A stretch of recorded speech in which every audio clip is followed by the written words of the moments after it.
Nunca creí que una sola conversación dentro de mi propia casa pudiera destruir silenciosamente todo lo que creía estable y seguro. Me llamo Miranda Hayes. Tengo 29 años y vivo en un pequeño pueblo cerca de Nashville.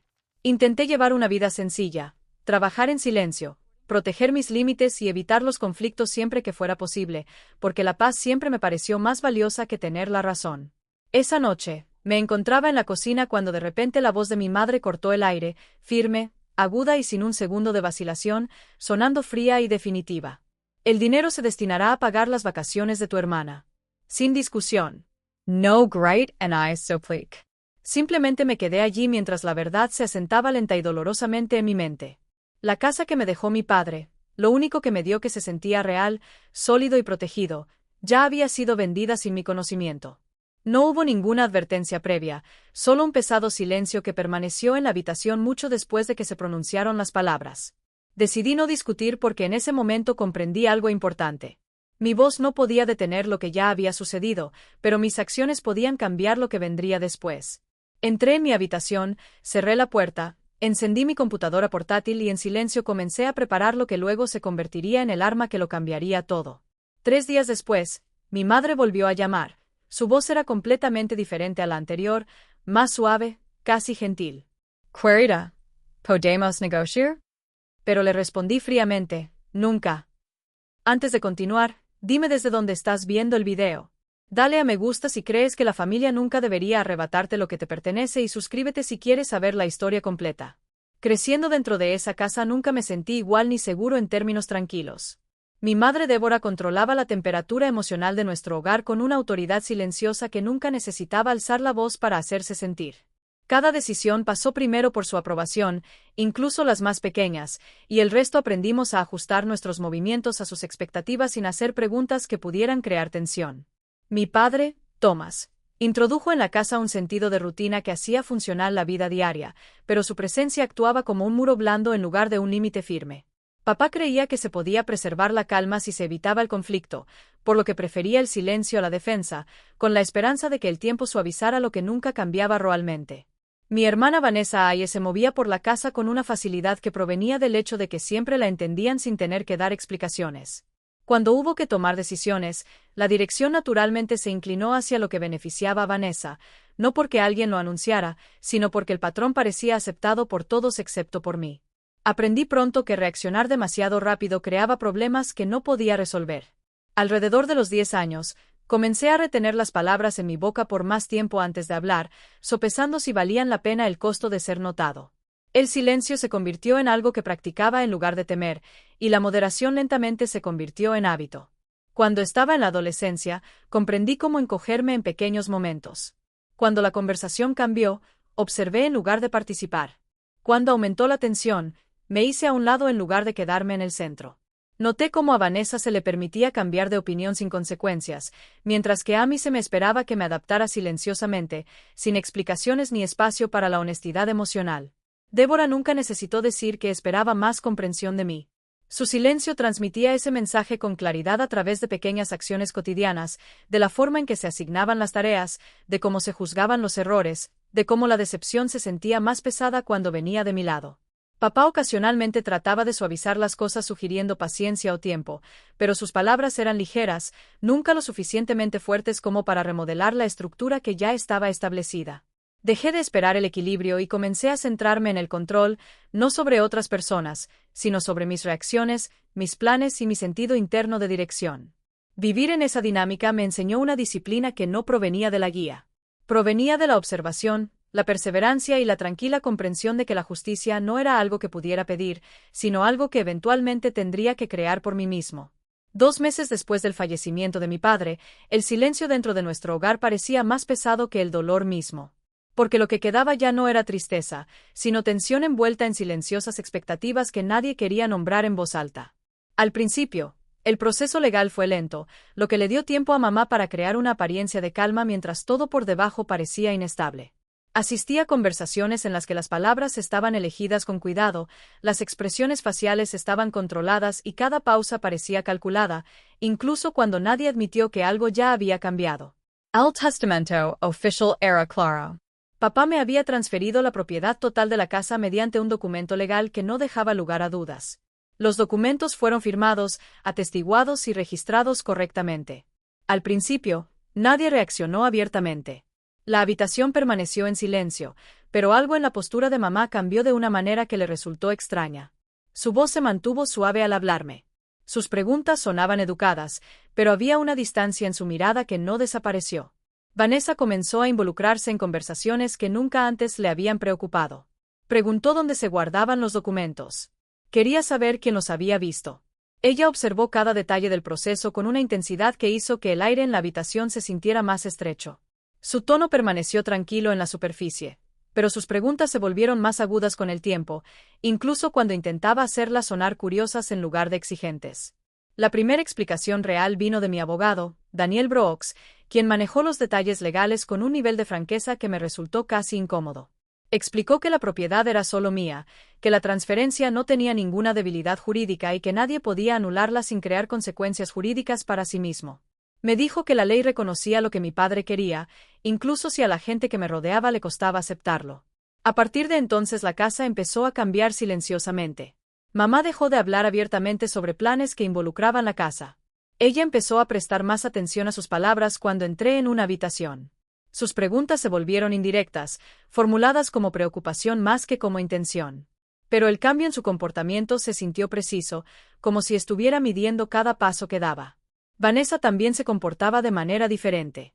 Dejó de hacer preguntas casuales, las reemplazó con comentarios estratégicos y encontró razones para estar presente durante reuniones a las que no tenía responsabilidad de asistir.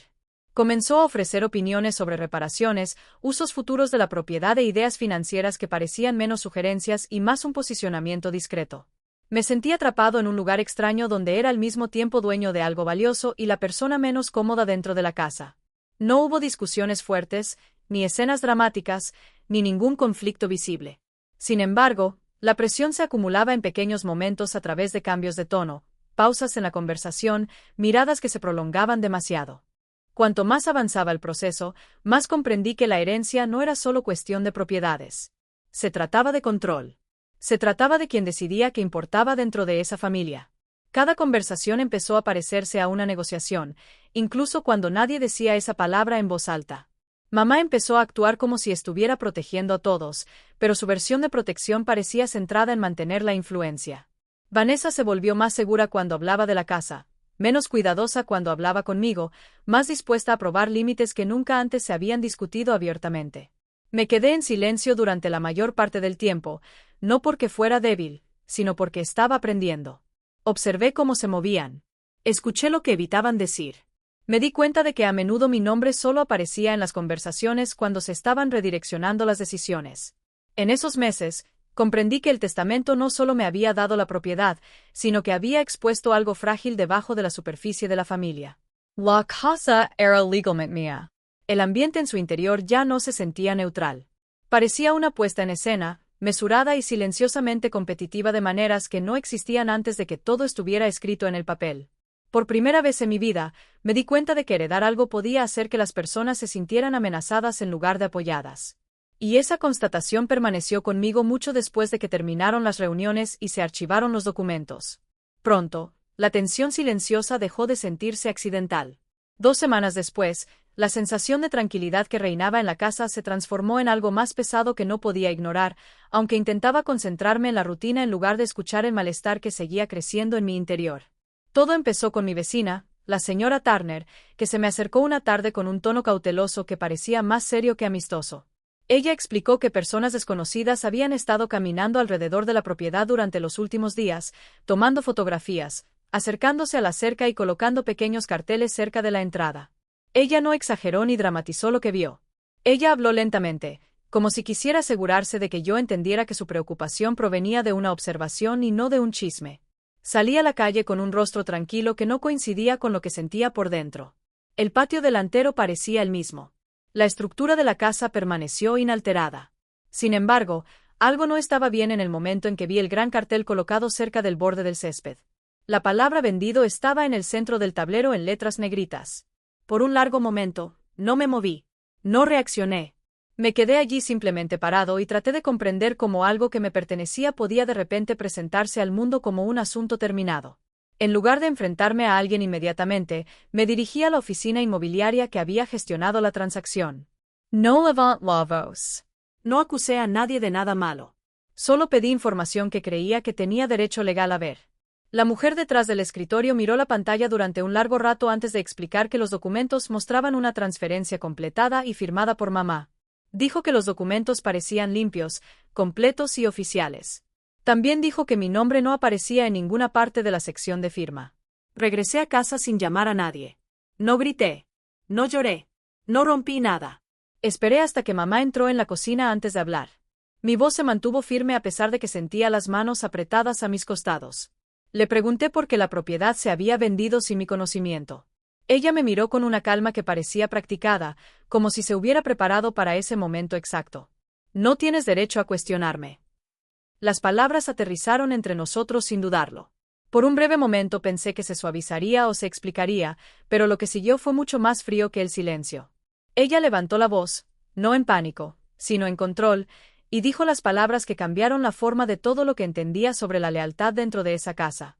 El dinero se destinará a pagar las vacaciones de tu hermana. Sin discusión. Vanessa se quedó cerca, observando el intercambio sin sorpresa. Ella no interrumpió ni negó nada. No apartó la mirada. Su expresión permaneció inmóvil, lo que hizo que la habitación pareciera más pequeña de lo que realmente era. No discutí. No expliqué mi postura. No me defendí. Me quedé callado, no porque estuviera de acuerdo, sino porque entendí que las palabras no eran la herramienta que necesitaba en ese momento. El silencio parecía más honesto que la súplica, más poderoso que los gritos. Esa noche no me quedé sentado con mi ira. No repetí la conversación en mi cabeza buscando resultados diferentes. Abrí mi computadora portátil y comencé a organizar documentos, registros y cronogramas de una manera que nunca antes lo había hecho. Traté la situación con un nivel de atención que provenía de la claridad más que de la emoción, sabiendo que la verdad no necesitaba ruido para existir. La casa ya no parecía un lugar seguro. Me pareció como si se tratara de una transacción que se había completado sin mí, sobre mí y a mi alrededor. Lo que más me quedó grabado no fue la venta en sí, sino la seguridad en la voz de mi madre cuando pronunció esas palabras, como si creyera que se podían tomar decisiones sobre mi futuro sin mi consentimiento. Comprendí que lo único que quedaba intacto era mi silencio y estaba dispuesto a usarlo con cuidado. Esa misma noche, algo dentro de mí pasó a un estado de control más frío y silencioso. Salí de casa sin decirle a nadie dónde iba. Conduje por calles que se sentían extrañamente vacías. Luego me detuve en el pequeño estacionamiento afuera de la oficina de Daniel, donde solo una luz permanecía encendida detrás del vidrio esmerilado. No me sentí dramático ni frenético en ese momento, solo concentrado de una manera que nunca antes había experimentado, porque por primera vez comprendí que el silencio podía ser más poderoso que la confrontación si se usaba correctamente. Daniel abrió la puerta sin hacer preguntas innecesarias, me miró a la cara durante unos segundos y luego se hizo a un lado para que pudiera entrar. Coloqué todos los documentos que había reunido en su escritorio, incluidas copias de los registros de transferencia de escrituras, confirmaciones de correo electrónico y marcas de tiempo que había guardado silenciosamente mientras él observaba en silencio, y comencé a revisar cada página con un nivel de atención que parecía deliberado y preciso. Trabajaba lentamente, no porque le faltara velocidad, sino porque comprendía el peso de lo que estaba confirmando. Sus dedos se detuvieron en firmas específicas, sus ojos se entrecerraron ante ciertos sellos de autorización y su respiración se agitó ligeramente cuando llegó a las últimas páginas. Cuando finalmente habló, su voz permaneció tranquila, pero el significado detrás de sus palabras tenía peso. Explicó que la firma utilizada en el proceso de transferencia mostró patrones de presión irregulares, inconsistencias de tiempo y conflictos de autorización que no deberían haber sido aceptados bajo los estándares legales normales. Explicó que los derechos de representación reclamados por la madre no eran válidos dentro de la estructura del testamento, aun cuando la documentación pareciera visualmente limpia para una revisión inexperta. Explicó que no se trata de un malentendido sino de un abuso de autoridad legal que puede ser impugnado formalmente. No levant la voz. No express sorpresa. No le pregunté si estaba seguro. Simplemente le dije que preparara todo en absoluto silencio sin avisar a nadie, sin dejar ningún rastro que pudiera rastrearse hasta mí, sin permitir que nadie dentro de la familia sintiera que sus acciones estaban siendo revisadas por alguien que no estaba involucrado emocionalmente. Daniel aceptó sin dudarlo. Esa noche comenzó a organizar un expediente legal completo, escaneando documentos, cruzando marcas de tiempo, verificando inconsistencias en los registros, preparando quejas formales, preparando marcos de jurisdicción, preparando copias autenticadas, preparando paquetes de evidencia sellados de una manera que parecía quirúrgica en lugar de emocional. Lo observé trabajar durante horas sin interrumpirlo porque no había necesidad de hablar cuando todo lo que importaba ya se estaba entendiendo. Cuando salí de su oficina, la ciudad se sentía tranquila de una manera diferente. Ya no parecía el silencio que pertenecía al miedo. Parecía un silencio propio de la preparación. Durante los días siguientes, el expediente avanzó sin que dentro de mi casa se dijera una sola palabra. Los documentos fueron enviados a las autoridades a través de canales legales formales que no requerían ningún anuncio, ninguna notificación personal, ninguna explicación emocional ni ninguna revelación familiar. Nada cambió en la atmósfera visible de la casa. No surgió ningún argumento. No se hicieron preguntas. No se ofrecieron disculpas. No se confirmó ninguna sospecha. Durante ese mismo periodo, comencé a notar la presencia en línea que había estado evitando durante años. Las redes sociales de Vanessa se transformaron rápidamente en una celebración visual. Sus publicaciones mostraban equipaje tendido sobre una cama. Sus subtítulos hacían alusión a destinos de lujo.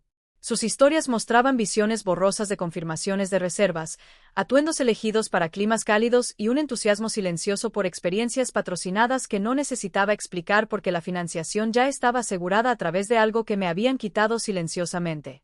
No hice clic en los comentarios. No reaccioné. No observé durante mucho tiempo. Simplemente reconocí la realidad y luego cerré la pantalla porque verlo no me produjo satisfacción ni dolor. Esto solo reforzó que el silencio seguía siendo la estrategia correcta. Dentro de la casa nada cambió porque yo no lo permití. Me moví por las habitaciones sin hacer preguntas. Hablé poco durante las comidas. Respondí con expresiones neutrales. Mantuve mis pensamientos contenidos detrás de un rostro tranquilo que no revelaba ningún conflicto. Les dejé creer que no se había dado cuenta de nada. Les dejé creer que había aceptado lo que se había hecho. 3 días después, mi madre llamó muy temprano en la mañana.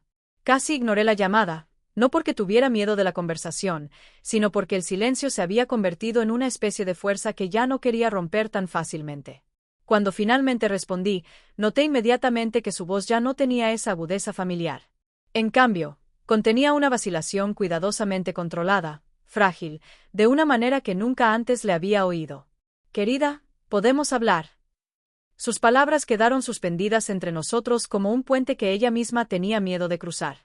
Podía oír su respiración clara, lenta y mesurada, como si cada palabra hubiera sido elegida antes de salir de sus labios. Ella no levantó la voz, no intentó tomar el control de la conversación, no interrumpió mis pensamientos, simplemente esperó algo que no se atrevió a nombrar. Comenzó a hablar sobre malentendidos, sobre la presión, sobre cómo las familias a veces toman decisiones que parecen correctas en el momento, pero que se distorsionan cuando se examinan con el tiempo. Ella no se disculpó. Ella no admitió haber actuado mal. En cambio, sus frases giraban en torno a la verdad sin tocar jamás su centro. Cuando finalmente sugirió que tal vez podríamos llegar a algún tipo de acuerdo silencioso, no oficial y alejado de personas ajenas, comprendí que eso no provenía de un deseo de sanar la relación, sino del miedo. Escuché sin reaccionar bruscamente, sin ofrecer seguridad, sin mostrar ningún signo visible de enojo. La dejé decir todo lo que tenía preparado en su mente porque quería que se escuchara a sí misma cuando el silencio se extendiera entre nosotros. Cuando ella se detuvo, respondí solo lo necesario. Me negué con calma y sin más explicaciones, no puse condiciones a mi negativa y terminé la llamada con una firmeza que no dejó espacio para que la negociación continuara. A partir de ese momento las cosas empezaron a moverse sin necesidad de que yo las empujara. La vida de Vanessa empezó a cambiar silenciosamente, sin ruido, sin anuncios, sin simpatía pública. La confianza que había demostrado comenzó a fracturarse a medida que la realidad financiera tocaba cada pequeño rincón de su mundo familiar. Los viajes que una vez había planeado poco a poco desaparecieron de su agenda. Los gastos que antes parecían seguros se volvieron frágiles. Las promesas que alguna vez parecían sólidas comenzaron a debilitarse con el tiempo. Los familiares comenzaron a dividirse sin que nadie les pidiera ni les obligara a elegir bando. Algunos se comunicaron conmigo en forma privada a través de cuidadosas llamadas telefónicas, como si tuvieran miedo de que los oyeran decir que finalmente habían entendido más de lo que habían entendido antes. Otros eligieron el silencio absoluto porque el consuelo siempre les pareció más fácil que la verdad. Las conversaciones durante las comidas durante las llamadas nocturnas cambiaron lentamente, creando límites que nunca antes habían existido. Lo que más me sorprendió fue el poco esfuerzo que tuve que hacer. No discutir. No confront. No explain. Simplemente dejé de responder de la forma a la que estaban acostumbrados. El equilibrio de poder cambió por sí solo simplemente porque dejé de darles aquello en lo que confiaban para controlarme. Esta vez el silencio no me hizo más débil como habían creído, sino que me colocó fuera del alcance de los viejos patrones que habían aprendido a manipular. Mi madre intentó llamar de nuevo más tarde esa noche, pero dejé que el teléfono sonara hasta que dejó de sonar solo. No quería repetir una conversación que ya había escuchado el tiempo suficiente para comprender su verdadera naturaleza. No había ningún placer en ganar. No había ningún deseo de venganza. No hubo satisfacción en ver todo derrumbarse. Había una sensación muy clara de que el verdadero control no proviene de gritar, forzar o destruir, sino de la capacidad de dar un paso atrás lo suficiente para que otros se vean obligados a afrontar lo que ellos mismos crearon. Por primera vez, sentí que mi mundo interior cambiaba no hacia el alivio o la felicidad, sino hacia la tranquila estabilidad de alguien que entiende que ya no pertenece a los viejos roles. El silencio que siguió ya no fue vacío. Llevaba una firmeza que era muy difícil de romper. 2 semanas después de que comenzó la investigación, la sala del tribunal se sentía más fría de lo esperado. No por la temperatura, sino por la forma en que cada sonido parecía agudizado, amplificado, imposible de escapar una vez que llegaba al aire. Me senté tranquilamente al final del banco de madera, con las manos descansando tranquilamente en mi regazo, sintiendo la veta de la superficie bajo las yemas de mis dedos, mientras la habitación se llenaba lentamente de pasos cuidadosos, voces apagadas y respiraciones controladas. Los procedimientos oficiales comenzaron sin ceremonia, solo el movimiento formal de papeles, el murmullo bajo de los empleados, la mirada firme del juez que tenía la autoridad tranquila de alguien acostumbrado a ver cómo la verdad emerge lentamente en lugar de dramáticamente. Cuando Daniel se puso de pie, no hubo necesidad de gestos teatrales, ni de levantar la voz, porque los propios documentos hablaban con una precisión que parecía más pesada que cualquier argumento. Presentó las irregularidades con un tono mesurado, sin prisas ni vacilaciones, guiando al tribunal a través de inconsistencias que se habían ocultado tras firmas apresuradas, autoridad tergiversada, atajos procesales que cruzaban silenciosamente los límites legales. Su manera de hablar transmitía equilibrio en lugar de ira, lógica en lugar de acusación, dejando que cada detalle se asentara en el espacio donde no podía ser ignorado. No me moví mientras el juez seguía cada palabra, con los ojos entrecerrándose ligeramente a medida que el patrón se hacía más claro, no por la opinión de Daniel, sino por la estructura de la prueba que se desarrollaba línea por línea. Mamá estaba sentada al otro lado de la habitación, con la postura rígida, los hombros tensos y las manos muy juntas. Ella intentó hablar una vez, pero se detuvo cuando el juez levantó una mano, señalando que las interrupciones ya no controlarían la dirección de la audiencia. Su confianza habitual no desapareció dramáticamente. Simplemente se fue desvaneciendo en etapas silenciosas, como el desvanecimiento del color de una tela que ha sido lavada demasiadas veces. Cuando llamaron a Vanessa a testificar, el cambio en la habitación fue sutil pero inmediato, como si el aire mismo hubiera sido perturbado. Ella caminó hacia el frente sin mirarme, sosteniendo su bolso con un agarre que sugería que estaba tratando de anclarse. Ella respondió a preguntas directas, sencillas, inevitables, y cada respuesta la acercaba a una realidad que ya no podía desestimar como un inconveniente temporal. No hubo una explosión de emoción, ningún colapso dramático, solo la lenta comprensión de que la preparación para el lujo no significaba nada cuando uno se enfrentaba a documentos que no se preocupaban por las preferencias ni la comodidad. En el momento en que el juez anunció la congelación temporal de los activos en disputa, la sala del tribunal quedó en silencio de una manera que pareció deliberada más que accidental. No fue un silencio nacido de la conmoción, sino un silencio nacido del reconocimiento de que algo irreversible acababa de volverse sólido. Permanecí quieto, con el rostro neutral y la mirada hacia adelante, negándome a permitir que la satisfacción o la tristeza se instalaran en mi expresión. No fue una victoria para celebrar, ni una derrota para lamentar, sino una corrección necesaria que parecía más clara que cualquier argumento que pudiera hacerlo. Mamá intentó hablar de nuevo cuando le explicaron la decisión, su voz ahora más suave, menos segura, como si el suelo bajo sus palabras hubiera sido removido sin previo aviso. El juez no respondió con impaciencia, solo con una repetición tranquila que dejó claro que el proceso continuaría sin negociación emocional. Vi que sus manos se aflojaban lentamente por un momento antes de apretarse nuevamente de una manera que revelaba hábito más que control. No sentí ninguna necesidad de mirar a nadie en la sala, ninguna necesidad de medir reacciones, ningún deseo de demostrar un punto a través de mis expresiones. Mi fuerza residía silenciosamente dentro de mí, no como un escudo, sino como un límite que no necesitaba palabras para existir. Daniel recogió sus documentos sin ceremonia, sin buscar aprobación, sus movimientos tan controlados como lo habían sido desde el principio. Al finalizar la sesión, la sala se vació en pequeños grupos. Las conversaciones se susurraban cuidadosamente y los zapatos resonaban suavemente en el suelo de baldosas. Permanecí sentado un momento más, dejando que el aire volviera a su forma normal, comprendiendo que el poder en esta habitación nunca había estado en los gritos, nunca en el miedo, nunca en la persuasión, sino en el simple acto de dejar que la verdad permaneciera visible una vez que finalmente había sido colocada bajo la luz adecuada.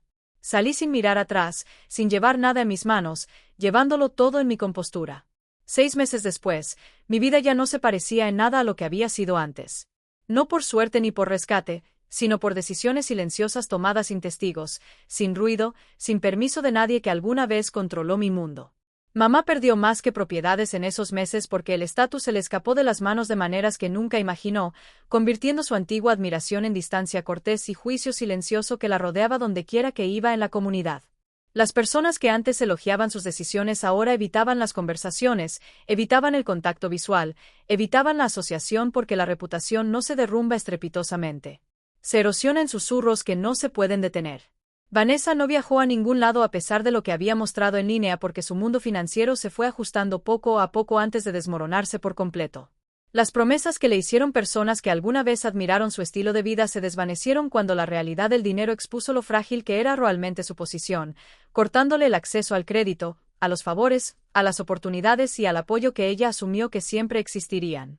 No intervine. No comenté. No expliqué porque el silencio se había convertido en mi límite y la distancia en mi fortaleza. Abandoné Nashville sin anunciarlo a nadie y elegí una ciudad lo suficientemente lejana como para no llevar ya el aire de viejas expectativas o control familiar. La primera mañana en ese nuevo lugar se sintió diferente, no porque fuera emocionante, sino porque me pertenecía solo a mí. Trabajé muchas horas no por desesperación, sino por una tranquila determinación que no requería aplausos, ni validación, ni aprobación de personas que nunca se habían ganado el derecho a influir en mi futuro. Cuando estuve listo, compré una casa usando solo lo que había construido a través de un trabajo disciplinado, paciente y negándome a entregar el control nuevamente. Las teclas parecían más pesadas de lo que deberían porque representaban algo mucho más grande que una estructura. Representaban la prueba de que no era necesario quitarme nada en la vida para reconstruirla correctamente. No invite a Nadia a ver. No envió fotos. No compartió la dirección porque esta vida ya no estaba hecha para ser observada ni juzgada. Termin el contacto. Sin llamadas, sin mensajes, sin visitas. Algunas personas intentaron comunicarse conmigo, pero cada intento significó silencio. Porque la paz a veces requiere desaparecer de patrones que sobrevivieron solo porque alguien siguió respondiendo. En ausencia de conflicto, mi vida se volvió estable de una manera que parecía real, no forzada, no preparada, no dependiente de la opinión o el permiso de nadie más. Ya no medía mi valor a través de su aprobación.